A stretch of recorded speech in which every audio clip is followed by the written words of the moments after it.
Welcome back to our Arsenal podcast. My name is Cossy. Welcome back to a brand new video. ANSU Fati to Arsenal this summer is one of the big stories actually towards the end of the transfer window. In this video, we're going to be diving into the fact and the fiction. We want to separate fact from fiction. Is he signing? Do Arsenal really have genuine interest in ANSU Fati? And are Barcelona selling the player this summer? Hit the like button, subscribe to the podcast as well. Let me know in the comment box below. ANSU Fati, market value 35 million euros. Mikel Arteta is a big fan. But are you a fan of ANSU Fati? Do you think he can actually be better than Gabriel Martinelli, Leandro Trossard, and all the players we have on the left-hand side? Do you think Arsenal can actually revive his career just like Martin Odegaard? Because he's one of those players who have consistently dropped in value and also quality, and their performances have not been very good in the last 3, 4, 5 years. So let me know your thoughts in the comment box below. One to watch, ANSU Fati to Arsenal. Right, so to understand this story, let us first look at the relationship between Barcelona, Xavi, and ANSU Fati. Look, he puts on that shirt number 10. Ever since Messi left the club, they looked at him as one of the players that were going to replace him. Getting the shirt number 10 was iconic. It meant that he was a player that was going to step up. He was a player that was going to create a difference. Xavi coming in, that actually killed the dream. Now, of course, you cannot blame Xavi for whatever's happened to ANSU Fati. The injuries, especially the knee injury that has been recurring. He's undergone a couple of surgeries, and it doesn't look like it's getting better. But last campaign, he was available. Last campaign, he was available for selection, and is one of the players that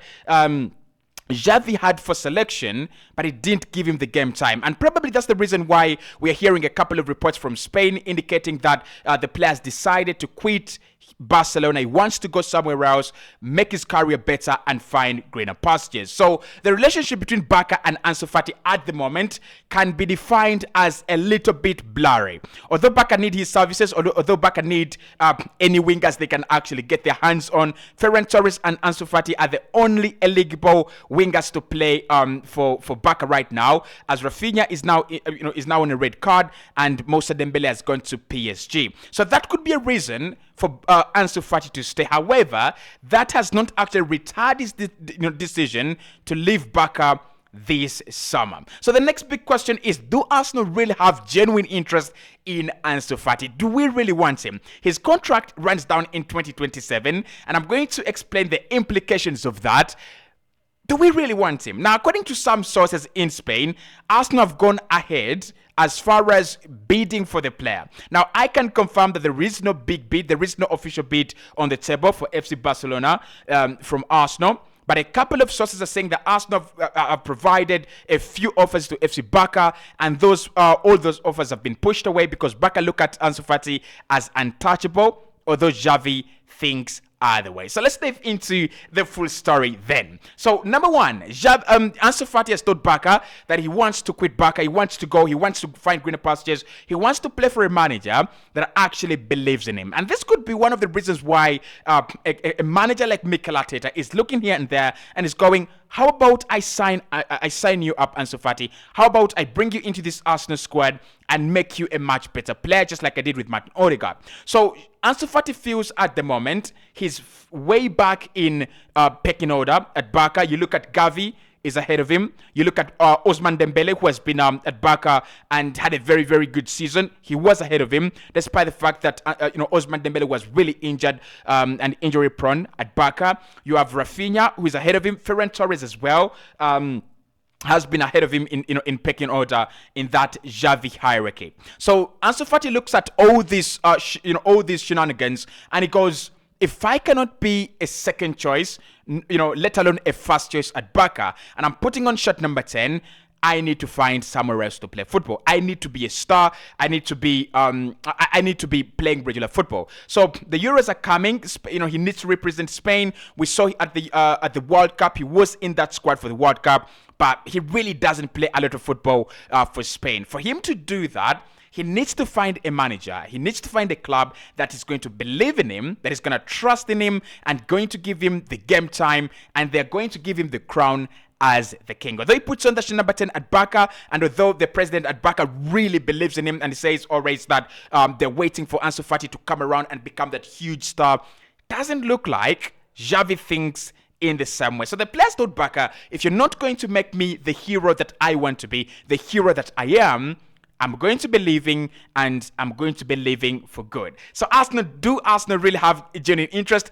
I cannot answer that in this video. I'm very, very sorry, because all the reports coming from from all sources and all corners, trying to indicate and implicate Arsenal as having genuine interest in this matter, do not actually carry the credibility of a David Ornstein or the credibility of a Fabrizio Romano. But what we know and what we understand is that Arsenal really want to sign an attacker this summer, and we want to sign a player who is really versatile, can play as a 9, can play as a right winger and a left winger as well. And what we've seen with ANSU Fati, he is that profile. Messi kind of guy. You can literally play him anywhere on the pitch and he will produce magic. Now, why I like ANSU Fati, just a spoiler, he is unnatural. Like, he is a phenomena that you cannot explain. So he's one of the players that will get the ball glued onto his boot and he will create something different. I think if you have Saka, Fati, Martinelli, Trossard in that same team, you might be cooking something that the whole of the Premier League and the whole of Europe are actually not ready to be eating in the next seasons. But anyway, I do like Fati, talented, and he's a freestyle bowler. But maybe in Mikel Arteta's system, we don't have freestyle bowlers. We have specific roles and players actually fulfilling those specific roles. But I do like Fati.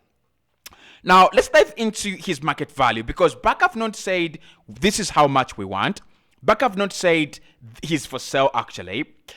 And therefore, they're not quoting any prices. They're not quoting any fees. They just want to keep their player at the moment. So according to the transfer market website, this man actually has a market value of 35 million euros. That is less than 30 million pounds. That means that his market value would be around 29 to 28 million pounds. And this actually comes from the fact that ANSU Fati has suffered a couple of injuries, and ever since he hit his peak, okay, not really hitting his peak, but ever since he actually became one of the biggest topics in world football, that was in 2020, he was just 17. And his market value was 80 million euros. Can you imagine? At 17, his market value was 80 million euros. He was seen as the replacement of Messi. And the Spanish national team had thought, we have a messiah. We have a messenger that was actually going to deliver some good news after all. Now, during that period, 17, 18 years of age, he picked up a bad injury in the knee that has actually seen him get around 3 surgeries and some different kind of specialist training and treatment. And he's actually not come back to the ANSU Fati we expect, or the ANSU Fati that we saw in 2020, 2021. So that explains the dip in the market value. Now, of course, with the market value, it doesn't mean that you're going to buy the player at that price. It means that is how much value the player holds financially, according to the transfer market. But I still think Barca would be asking for in excess of 60 million euros. Like, his ceiling is very high. If you can get a club that can treat his injuries, treat his injury-prone record, he's going to be a fantastic player. His contract runs down in 2027. That gives Barca a lot of negotiation power in this one. They will be sitting there and they will be going, if anyone wants to sign him, if anyone dare touches him, you have to pay 60, 70, 80 million euros. And with this transfer market becoming crazy, Moises Caicedo going for 115 million pounds plus add-ons, plus a sell-on clause, Jesus Christ, ANSU Fati could cost in excess of 200 million. If he can play one more good season at Barca, they could actually sell him at above Neymar's asking price. I just called that. So, when you look at that value, when you look at that price, you ask yourself, do Arsenal really want to invest 35 million euros, let's say bare minimum, 35 million euros in ANSU Fati right now? Probably it would be a good deal. But do we want to pay above 50 million euros for a player who's actually injury prone, for a player who has not played consistently for the last 2 years? I don't think Arsenal are going to be doing that. Yes, we've done it for Kai Havertz, but Kai Havertz is a little bit inexcusable because, one, Kai Havertz had played consistently for Chelsea for the last 3 years, and also he had performed in some good metrics and then underperformed in some metrics. With Ansu Fati, he's not getting the game time and is simply out of action. So, do I see him being sold by Barcelona? Yes.